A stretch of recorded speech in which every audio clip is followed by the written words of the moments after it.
Hey guys, it's Brad, and today I'm here to film the second part of my Q&A. So last week on Instagram, I asked for questions for a Q&A, and I got so many, and most reviewers would pick and choose some to answer, but I'm actually trying to answer all of them. I don't know, maybe that makes me crazy. But I posted a part 1, which was 40 minutes long, just answering your questions about Bath & Body Works and candles, and I saved all the other questions about YouTube in general and my personal life for part 2, which I'm going to do today. And this one could get kind of long too, so no pressure, don't feel like you have to watch it or anything, but if you're interested, here we go.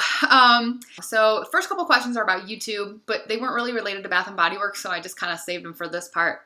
I was asked by Michelle2230 and Mrs. Hess24 if I get harassed by YouTube bullies and if I get trolled and whatnot, like a lot of other reviewers, and how I deal with that. So that's a really good question. I do get some trolling. I mean, that's just par for the course. I remember when I first started this channel, like first started it and posted like my first couple videos, seeing my first thumbs down. And I was like, oh, you know, like who would do that? And I remember the guy that I was dating at the time said like the best thing. He was just like, you know, I've never seen a YouTube video without one. And that's exactly right. I mean, there are always going to be people out there. I don't particularly like the thumbs down option. I think it's kind of dumb. Like if you don't like it, just don't like it. But like on Facebook, you know, people wanted a dislike, but that could lead to a lot of bullying, and they, you know, sorted that problem out by giving us all the different mood reactions that we can have there. But you can't really just be like, I hate your status, it's stupid, you know? And I feel like a thumbs down on YouTube is kind of just like a petty, dumb thing. But to be honest with you, I don't even look. I'm very bad about looking at my analytics. I like never look. I have no idea how many views I have. I know that I'm closing in on 500,000 views, which is awesome, but I don't really look. But I get emails with comments. And sometimes I do get like just nasty comments. Usually it's not about what I'm saying about scents or candles or products. It's usually like anything that I mention in my personal life that I get attacked for the most part. Sometimes I get nasty comments about my video quality and my lighting and my sound and my camera.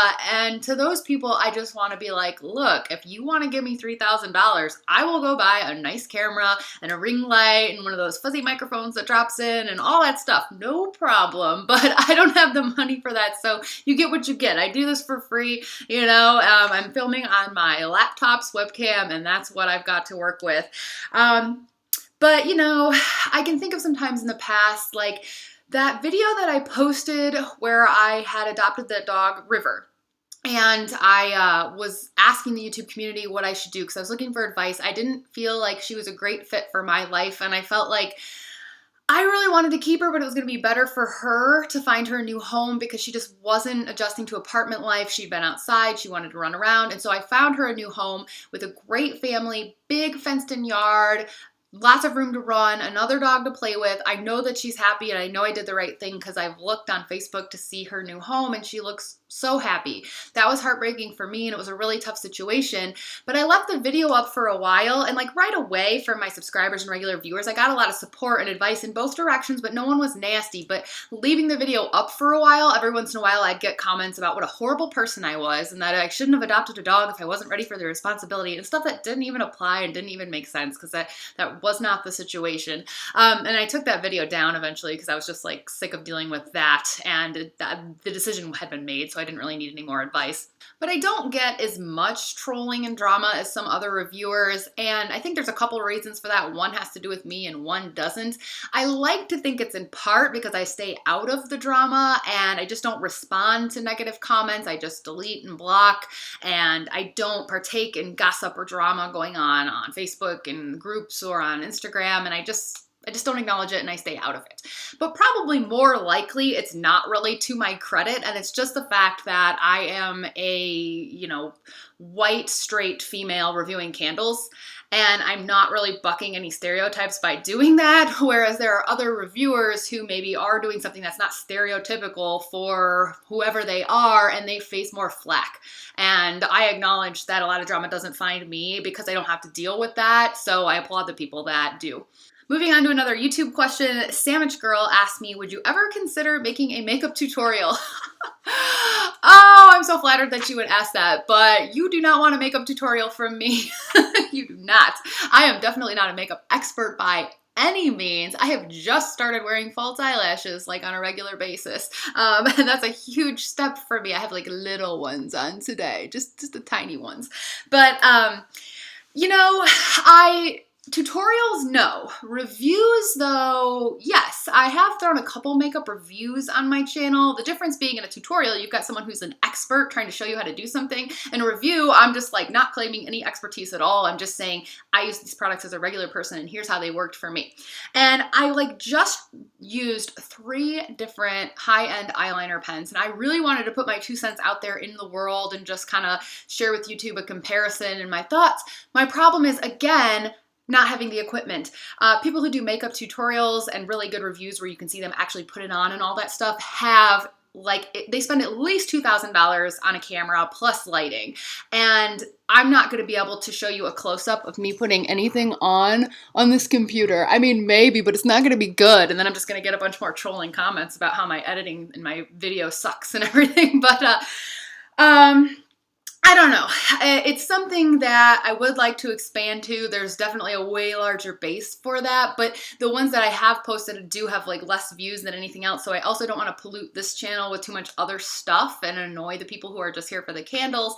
So I don't know. Every once in a while you may see me throw a review for something else on here that's like somewhat in the realm of like Bath & Body Works having to do with beauty, so I feel like it's kind of connected, but tutorial is probably not going to happen. Again, you would not want that, but maybe some reviews here and there. Sandwich Girl also asked me, who do I want to see in concert but haven't yet? So you guys know, if you follow me on Instagram especially, I love music. And I was like this emo kid back in the day in the early 2000s, and I loved pop punk and ska, and I went to tons of concerts. This is a really hard question for me to answer, actually, because I've seen almost everyone that I love in concert because all I do is go to concerts. I go to concerts all the time, as many as I can, at least a couple times a month, and I always have. So I had to really think about this. For a long time, I wanted to see the Rocket Summer in concert, but I did see him last year, and I'm seeing him again in a couple weeks. And I also never saw The Academy Is back when they were originally together, and I hated myself for that, but then I caught them twice on their reunion tour, so that was cool. They had a band that was like a friend band with them that's also from Chicago called The Audition, and they were kind of like in an emo punk band, and I never have seen them. That would honestly probably be it, but I don't expect anyone watching this who have heard of that band. My very favorite bands, New Found Glory, and then anything Andrew McMahon has ever done. I have seen both of them like over 50 times each. I mean, if New Found Glory plays, I go see them if they're anywhere even kind of near me. In fact, I am seeing them 5 times this year alone. So I just kind of go to all the concerts I want to go to. My one big problem is that I hate seats. I don't see the point in going to a concert with seats. I do not want to pay money to sit in an arena and just like watch a band down on stage. I might as well watch them on TV. When I go to a show, I want to be like in the front row, smashed up against a bunch of sweaty people, and we're all screaming and jumping up and down. I want the full experience. So I'm really lucky that a couple bands that I really like that have gotten really big, Fall Out Boy and Panic at the Disco, I've been able to see them each twice in a small club setting without like having to buy $100 tickets to just sit and watch from far away, because I hate that. So, San Janarade asked, do I have any nicknames? Well, Bren is kind of a nickname because it's short for Brenda. I hate the name Brenda. I have never liked it. I feel like it's like a generation too old for me, because everyone that I meet that has that name is like my parents' age. So it's not like old enough that it's cool, like people that are naming their babies Ada and stuff like, you know, really retro names. It's just kind of like a little too old for me that it's very uncool.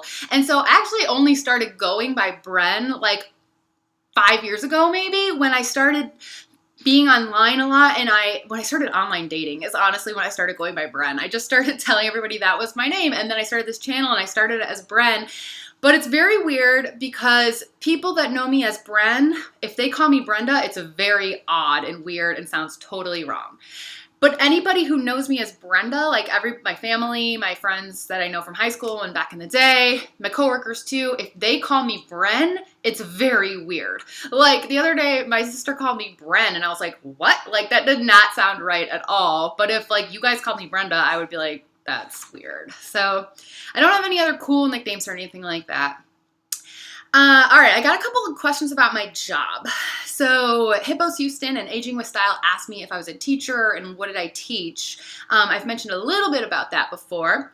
And Chloe R. Parker asked me if I enjoyed my career. So my career is very weird. A lot of people's careers kind of go like this, and they just, you know, they start entry level and they grow and they work their way up. My career is like, like I've just changed and I've done all these different things, and I wouldn't change it because I've learned something from every job that I've had. But truth be told, I make less money now than I did when I was 25. I'm okay with that though, because I hated my job back then and now I like it. So it definitely was a good decision for me. But I got a bachelor's degree in psychology, and then not knowing what I wanted to do with that, I got a job in marketing, and I worked for 4 years in business. And the reason that I even got that job, I remember being on my first job interview, and the guy that was interviewing me, who became my boss, pointed to my resume and was like, "I see you're a psychology major. My son's a psychology major. That's bullshit. I have you here because you know this, this, this, this." And he pointed to all of the software programs that I know for graphic design: Photoshop, Illustrator, InDesign, Quark, and all that. And I knew those programs from doing an internship for my English minor, where I was working with copywriting and editing, and also a small job that I had for my dad's company in the summers. So I started working there and I started doing some design stuff, but I didn't really know anything about like branding or brand standards or anything like that graphic designers need to be trained in. But they saw that I was talented, so they moved me to the graphic design department. And then I ended up being a self-trained, basically for the most part, graphic designer for a while. I loved that. I loved the job and the work, but I hated the corporate world. I worked for 2 very small companies that were very, very political. There was a lot of gossip and office politics and nepotism, and just, I couldn't stand it. And so I decided to go back to grad school because I loved college. I always knew I wanted to go back and get a master's. And I was working on a novel at the time, which I thought at the time was good because I've always written ever since I was a little kid. In fact, I almost majored in English as an undergrad, but everyone told me all you could do with that was teach. And so that's why I didn't actually end up majoring in it, because I didn't think that that's what I wanted to do at the time. But anyway, so I ended up going to grad school, although sometimes I think back and I think, man, if I had just worked for a different company where like people were cool, I might still be doing that today. But instead, I got my master's in English, and to pay for that, I ended up doing a teaching assistantship, and I ended up liking teaching college a lot. I don't think that I would really enjoy teaching high school too much, but I really enjoyed teaching college. And so I got out and I kept on doing that, but I was an adjunct professor at 3 different schools at once trying to make ends meet. And by the time that I got my degree, I was working with a bunch of other full-time professors at the schools I worked at that only had master's degrees too. Sometimes from schools that were crappier than where I got mine. But they were hired 10 years before me, when you could get a full-time teaching position at a community college with a master's degree. Now you can't. You can't. To get a full-time job, I would have had to get a PhD or like maybe move to like northern Montana or something like that. And so I kept doing what I was doing because I loved it, but I had no benefits. It was a huge pain in the butt. I was driving all around all the time. And so last year, I applied for this job and I got it working for the university where I got my undergrad degree in admissions. And so what I do now is I travel around to the community colleges, most of the ones that I used to work at, and I talk to students about transferring to the university. And I really like that job because I still get to work with college students, and I get to talk to them about like what they want to do and their goals, and you know, I help them with their classes and whatnot and all that stuff too. And I still teach 1 class in the evenings, which I really like doing. Just, I mean, I don't, you know, it's not for the money. It's just because I really like doing it. So that's kind of where I'm at right now. The only thing about my job that kind of stinks is that it's a temporary position for like a pilot program that this university was doing, and I don't know how long I'll be able to have that job. I think that they would offer me something else if it ended, but I don't know if it would be something that I would have to move for and whatnot, and it's kind of complicated right now. So basically nothing in my life is settled and set, but I like what I'm doing a lot right now. All right, now we're getting into some more really personal territory here, but I'm going to answer everything. I'm an open book. Aging with Style asked me, when are you and Josh getting married? And then TeboFan815 responded, didn't they break up? And I wondered if anybody would catch that. So I did mention on this channel a while back that I broke up with my boyfriend, and you guys would have known that his name was Josh if you had been watching for a long time, because he'd like been in the background of some of my videos, and his kid was in one of my videos. But then, if you were really paying attention, and I don't expect that anyone watches me this closely, but maybe some of you caught the fact that he was in Columbus with me when I went for my last test candle trip because I posted a picture of him holding the bags on Instagram. So what is the story there? Well, Josh and I dated for a couple of years. I had met him online, and we have so much fun together. When we hang out, it's great. We both like the same music. We go to a lot of concerts. But we always hit a roadblock when it came to moving forward because we've never been able to figure out how to cohabitate. And that is where we always get stuck time and time again. We talk about moving in together. We try to make it work. He tries to adjust. I try to adjust. And it just cannot work because we live very different ways. And it's not that there's anything wrong with the way he lives or anything wrong with the way that I live. We're just so different. I am very neat, organized. I do not like clutter except for this big thing of candle crates. But in general, I'm very clean and I like things where they go and all of that. And he is the opposite. He's kind of messy. I hope he doesn't mind me saying that, just kind of comes home and throws things wherever. His kitchen counter has just stacks and stacks of like bills and paperwork and basically anything that has come in the mail for the past year. And he has 2 small children, and I give him credit for that. It is impossible to keep a house clean with 2 small kids, but because he's not really the cleanest, they're not really the cleanest, and he has 3 cats, and I literally have an anxiety attack every time I go to his house and an asthma attack. And so it's just become an issue where I don't think that I can change my lifestyle enough to adjust to that. And I don't think he can. We've both tried. And so we always break up because we're not really going anywhere if we're never going to live together. But we still really care about each other and like hanging out. He has full custody too, so he doesn't have a lot of free time. Their mom only takes the kids on Wednesdays, so sometimes I will hang out with him on a Wednesday, just kind of like as friends, or sometimes if he can get a sitter, we'll go to a concert, or I might call him up and be like, hey, you want to go to Columbus with me? Because, I don't know. It's just one of those things. Next question. Melissa Ann Heath asked me if I want to have kids or if I want to get married again. So, all right, I'm long divorced. Like, I got divorced when I was 20. I got married when I was 25, divorced when I was 27, and I am about to turn 35. That doesn't seem right. That does not seem right. I could believe it if someone told me I was turning 30. That's about what I feel like it should be if I had to guess. Like, if I didn't know my age, I would guess that maybe I was like 29 going on 30. But 35, like, how did that happen? I certainly don't feel like I'm 35. But I'm gonna be in a couple of weeks here, so okay. I think I would like to get married again. If you connect that with what I was just talking about, I'm complicating things for myself here. But no, I mean, I would like to, I miss having someone to come home to that's always like there to just like hang around and watch TV with, to cook for, because I like to cook, but then like I cook something and I'm eating the same thing for 6 nights in a row, It would be nice, I think, but I'm also okay with like it not happening. I'm not feeling like I have to. I'm very okay with being alone. I actually really like living alone. I think it would be hard for me to move in with anybody, no matter how they lived their life or how clean they were or organized or whatever, because I've gotten very used to it just being me and my kitty. But I think I would. Kids?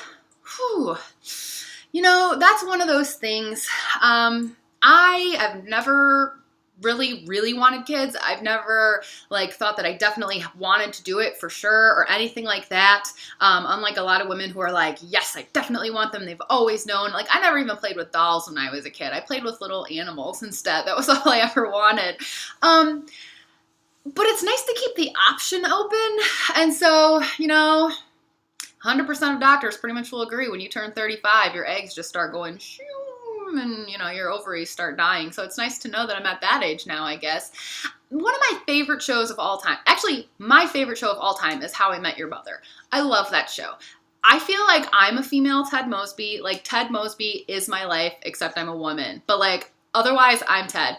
But I really like the heart of that show because it's so funny, but also there's some really good subject matter there. And I love the episode where Robin, who has never wanted kids, but she finds out she can't have them. And that's kind of where I'm at. Like, I don't think I want them, but like, I hate to not have the option at all. I feel like I want to be like in my 20s and just be like, yeah, one day I'll have kids. Like maybe like 10 years from now I'll have kids. That's how I feel. Like I feel like I want to do it like someday, you know, eventually maybe. But also I'm turning 35, so like I can't really say that. One time I was dating this guy. No, okay, I take it back. I was trying to date this guy who he was the same age as me. This was a few years ago too. And he told me that he really was looking to date someone who was like in their early 20s. And I was like, why? You know, that seems kind of like sleazy or whatever to just come right out with it like that. And he's like, well, because I want kids someday, but not anytime soon. And I was like, well, damn, it must be nice to have the option to do that. But at the same time, you know, then you're going to get into all these conversations about adoption and everything like that. I don't want to be like super old taking care of a baby too, because I already feel like I'm too like tired to deal with a puppy right now. I'm going to talk about that in a minute too. So I'm probably just not going to have kids. All right, now we're getting into some like less intensely personal questions. Hollowed Hearts asked me, what would I like to collect, or what do I currently collect? I assume you mean besides candles. The candles take up so much room in my apartment, I really could not fit another collection of anything around, I don't think. I don't really have anything else. I've just very recently starting to get more into my nails. And my nail polish collection and accessories is growing slightly, but I don't really think I'm near collection status there. Of course, I have like a lot of Bath & Body Works lotions and candles, and that's pretty much all I collect. And I better not start any more collections because that takes up enough money and space. Sing to Me ADA asked if I was from Illinois. And she asked a few questions here. So yes, I don't think I ever said exactly where I lived until my Shop With Me video. And then I was just like, it's fine. No one's going to come like hunt me down and stalk me if they're not already doing it. They would have probably figured it out anyway. Yeah, I live in the outer skirts of the Rockford, Illinois area, but I was born in Wisconsin. She also asked me, what hobbies do I do when I'm burning candles? So I usually am burning candles. If I'm like doing something and just burning a candle nearby, it'll be like when I'm working from home. Sometimes I get to work from home. Or yeah, I'm just like hanging out like on the computer or watching Netflix or what. I mean, I'm burning candles all the time pretty much. I do really get into some arts and crafts. And so, yeah, if I'm doing arts and crafts, that's something I'll burn a candle during as well. She also asked me, am I a homebody or an extrovert? I am neither of those things because I'm very introverted in that I am the kind of person that has just like a few close friends, not like a ton of friends. I hate mingling. I hate mingling. Mingling is my nightmare situation. I do just fine in like a job interview where I just have to go in and meet with one person. I do just fine in small groups. I hate though if someone like brings me to a party and abandons me and I just have to like talk to people that I don't know, or any kind of like work function where it's just like a mixer, you know, and I have to just like work the room. I hate that. It's my worst nightmare. I can't stand doing stuff like that. So I'm not an extroverted person at all. However, I'm also not a homebody. I really like to go out. I like to go out a few times a week. It's hard at this age to find people to do that with me, but I really like to just like grab a beer on the way home from work. You guys know I love beer. I don't get drunk. I just really like beer tastings and breweries and all that. And I'm kind of into it. Oh, I do collect coasters from, actually they're like right by me, I think. Where are all my coasters? I collect like coasters from breweries that I go to. I have only a very small collection. Totally forgot about this a second ago. Oh, and I have some labels too, but that's because I was stuffing them in coasters. Yeah. Okay, so anyway, there's another collection for you. I've gotten way off track here. But like, yeah, I like to go out a lot and do things, but I'm not an extroverted person. I think I've answered that question now.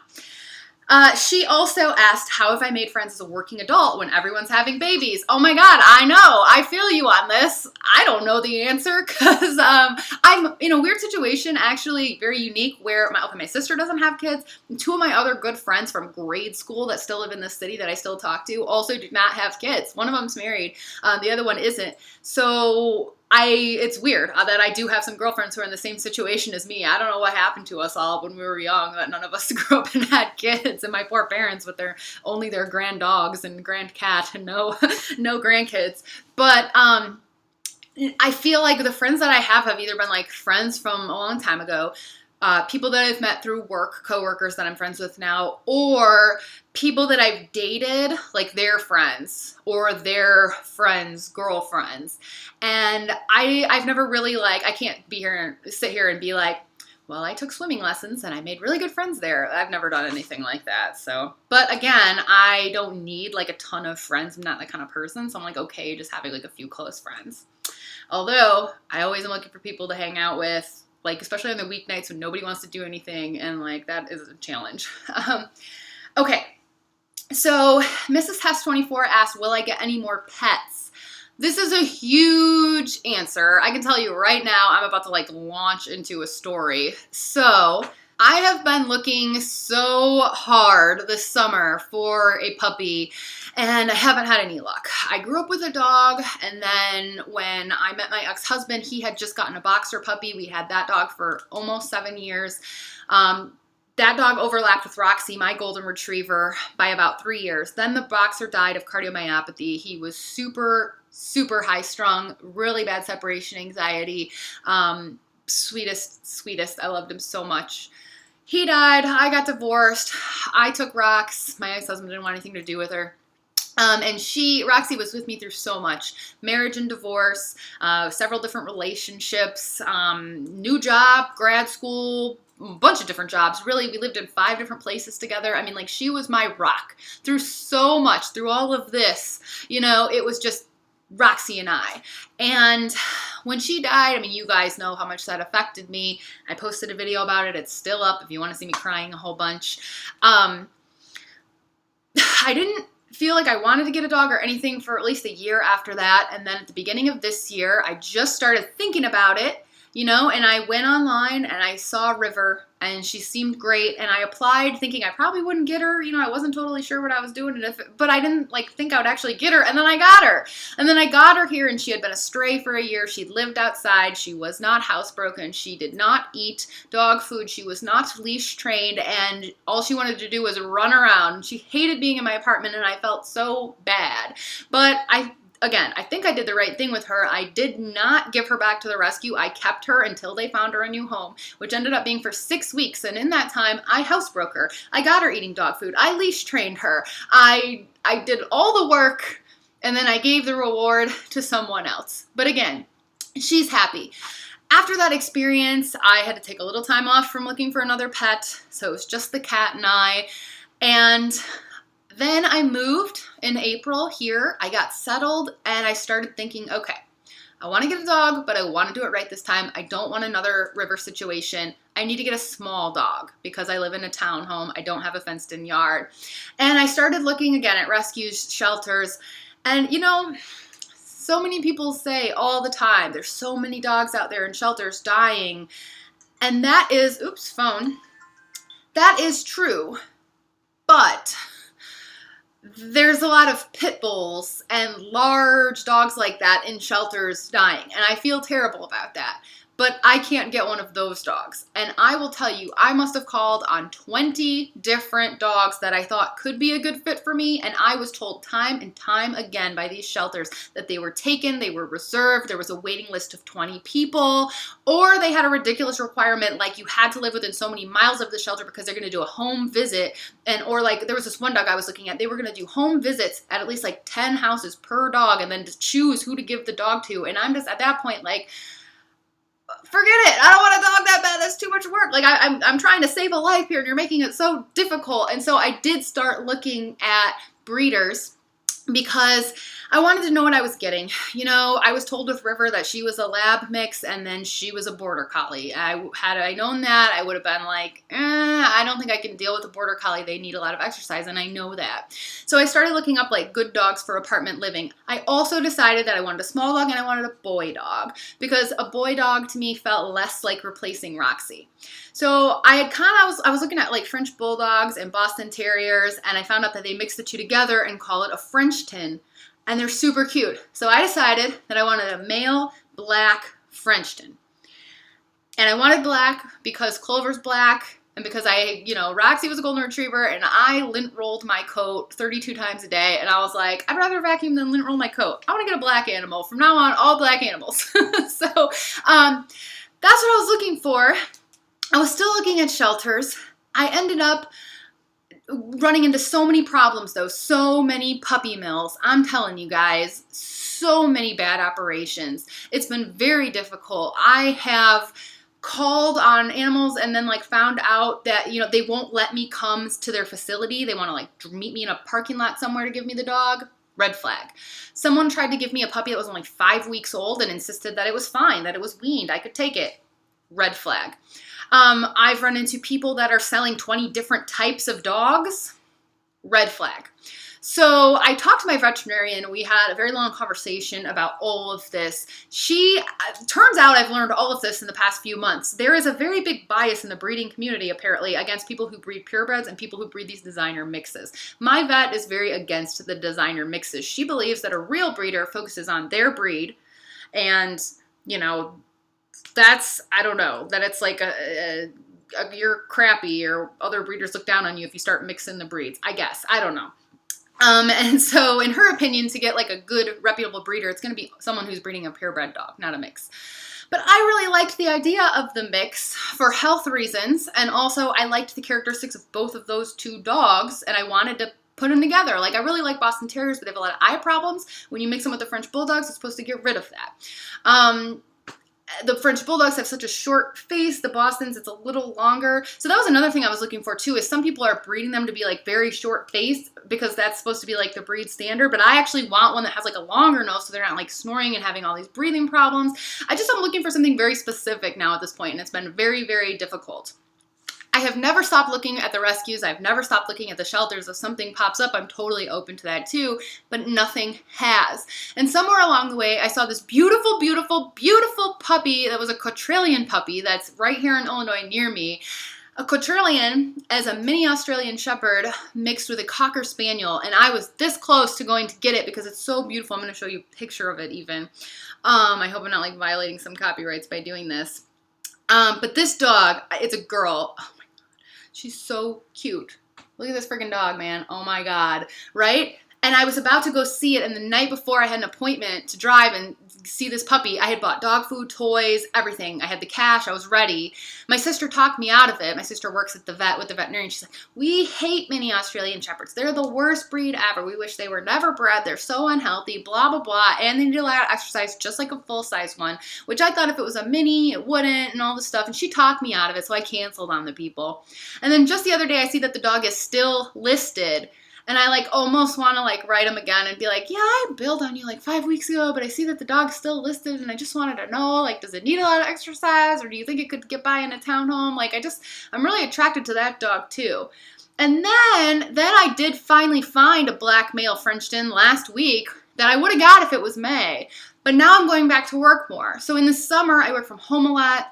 My days are shorter, but I'm about in a couple of weeks to go back to my main job, which has me traveling for at least 8 solid hours, at least 3 days a week. And I can't have a puppy. So now I feel like I just need to give up and just wait till next May. But I cannot even express to you the amount of anxiety that I've had over getting a dog in the past 3 months. It's just been so tough. And everyone's like, when you find the right dog, you'll just know. But that is not happening to me. So maybe I'm just not supposed to have a dog right now. I don't know.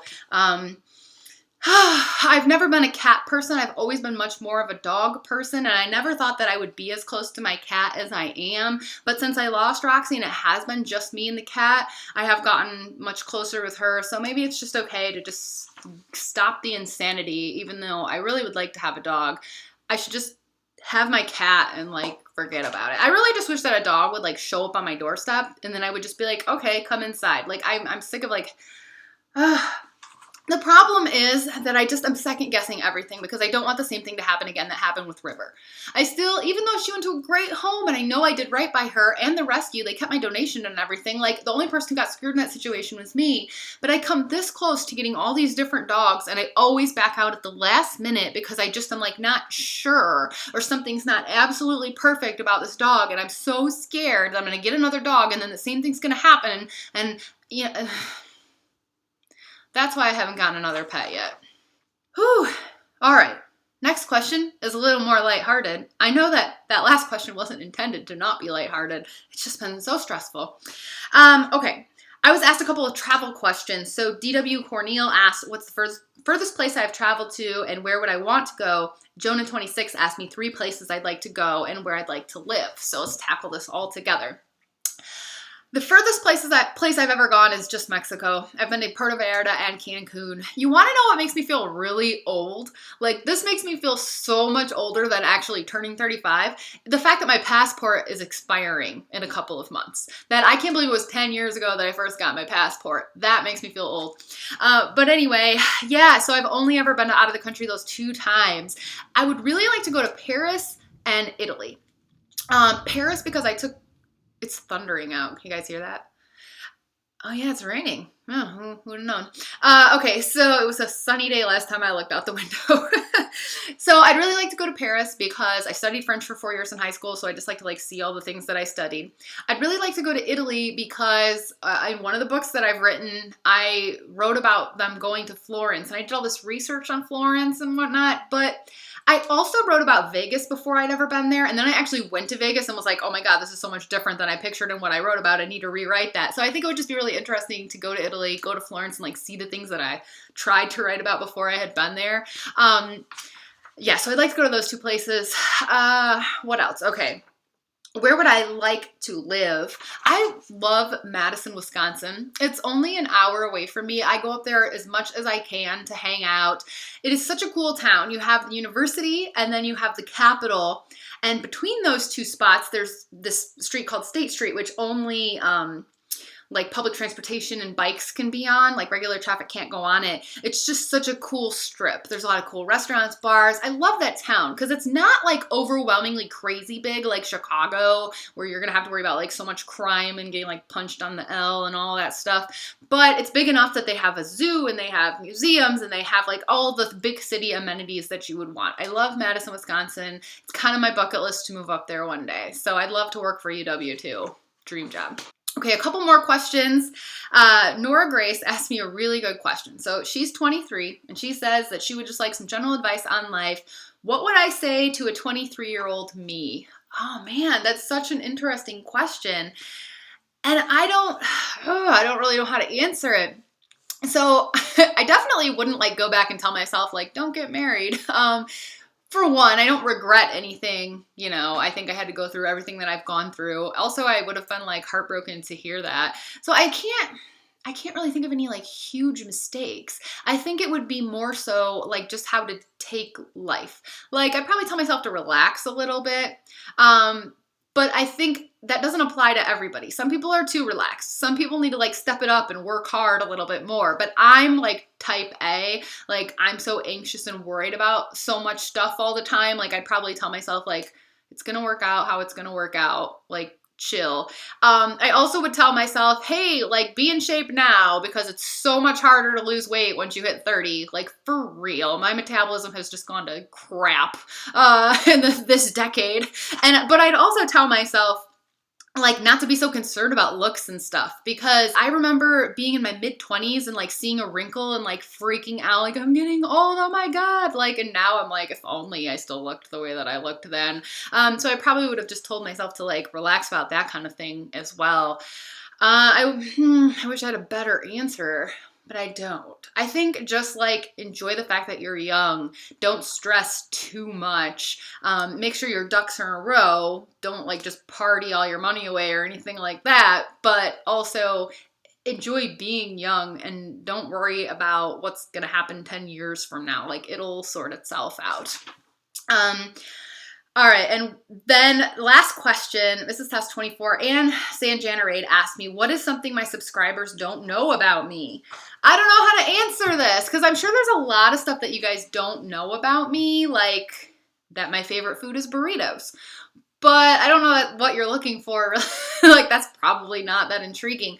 Like I said, I'm pretty open, and I think I've mentioned most things about me at some point in time on this channel, so there's no like big, huge, scandalous things or like huge topics that I haven't addressed. I think I've even mentioned that I have Graves' disease on this channel, but it's in remission, so I don't really have to worry about that too much. I know I've mentioned my asthma, and that's not very exciting stuff either.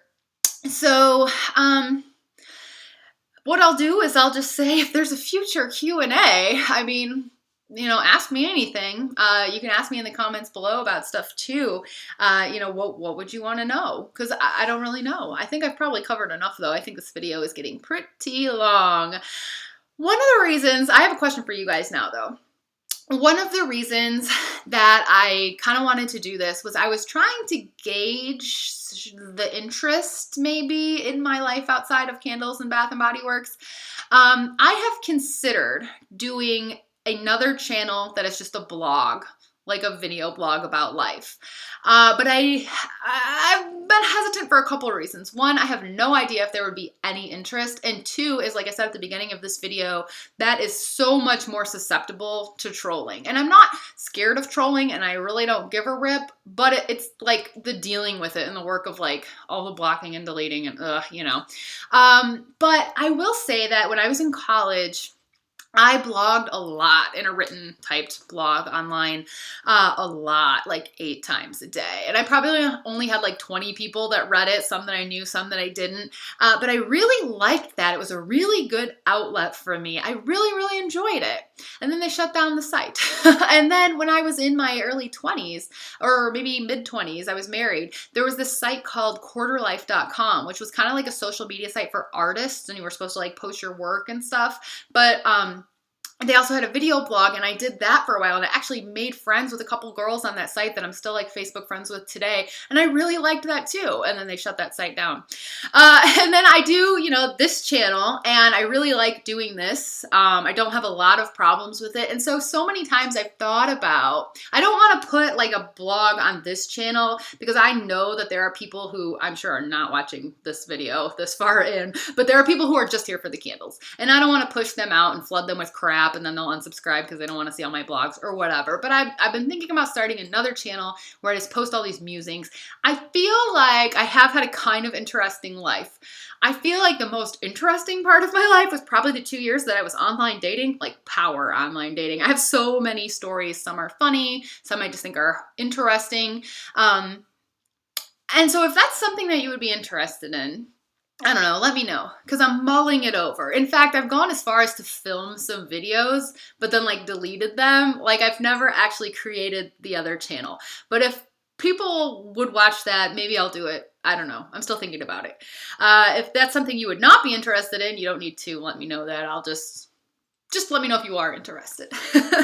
But if you watched all of this, then I'm flattered that you give a rip. But thanks for your questions, and I will be back. I'm trying to think of the next stuff that I might be back with. It's really going to depend, you know. I have posted on Instagram a few little tiny hauls, like mini purchases that I've made. I got some soap yesterday. I got that leaf awesome candle holder from White Barn. So if you're not already following me on Instagram, check me out at Candles and Music. Otherwise, subscribe and stay tuned for more hauls and reviews on this channel in the future. I will see you guys later. Thanks for watching. Bye. Say hello. Hello. She doesn't like being on camera, no. But she knows that it's her job as a kitty. I have to put up with this. It's how I get my food. I'm just so cute. It's the price I pay. Look how much I secretly love it though.